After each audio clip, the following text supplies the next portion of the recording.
ফজরের নামাজ শেষে মায়ের কবর জিয়ারত করতে আসেন ছেলে। এসে দেখেন মায়ের কবরটির মাঝখানে কুয়োর মতো গর্ত, ভেতরে দেহাবশেষ নেই। মায়ের কবরের পাশেই অবস্থিত ভাতিজার কবর। এই কবরটিরও একই চিত্র। এদিকে এই ঘটনা জানাজানি হলে এলাকায় আতঙ্কের সৃষ্টি হয়। ভিড় করেন নিহতের স্বজন ও উৎসুক জনতা। তারা জানান সোমবার রাতের কোনো এক সময় কবরস্থান থেকে দুটি মরদেহের কঙ্কাল চুরি হয়েছে। বিষয়টি নিয়ে সবাই আতঙ্কিত।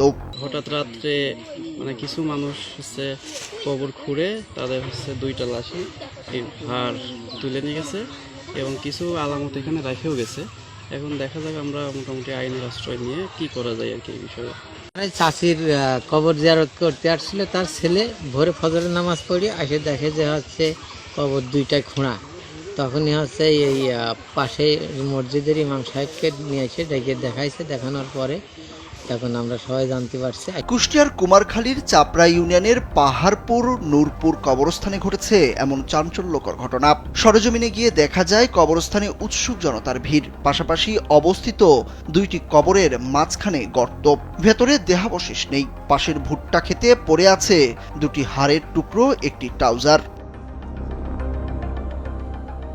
স্থানীয়রা জানান কবরস্থান থেকে দুইটি লাশের কঙ্কাল চুরির ঘটনা ঘটেছে। প্রথমবারের মতো এমন ঘটনায় এলাকায় চাঞ্চল্যের সৃষ্টি হয়েছে। এতে ভয়ে রয়েছেন অন্যান্য মরদেহের স্বজনরাও। কবরস্থান এলাকায় নিরাপত্তা বাড়ানোর দাবি তাদের। কবর খুঁড়ে হাড় মার নিয়ে গেছে, এইসব দেখতেছেন, ভয় আসে না।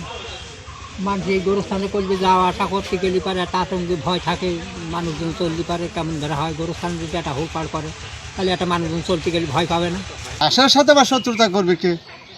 হয়তো দেখা যাচ্ছে চোর ছুটাই তুলেছে বা এরকম কোনো লোক ইনকাম বিক্রি করে খাকা যে কোনো কারণের জন্যই হোক। আবার তো চুরি হতেই পারে। যখন শুরু হয়েছে তো জীবনে করে দেখিনি এটা। এই প্রথমে আজকেই প্রথমে শুনলাম যে এই ধরনের কাজ হয়েছে আমাদের অত্র এলাকায়। ঘটনার সত্যতা নিশ্চিত করেছেন কুমারখালী থানার ভারপ্রাপ্ত কর্মকর্তা মোহাম্মদ সোলাইমান শেখ। তিনি জানান খবর পেয়ে ঘটনাস্থল পরিদর্শন করেছে পুলিশ।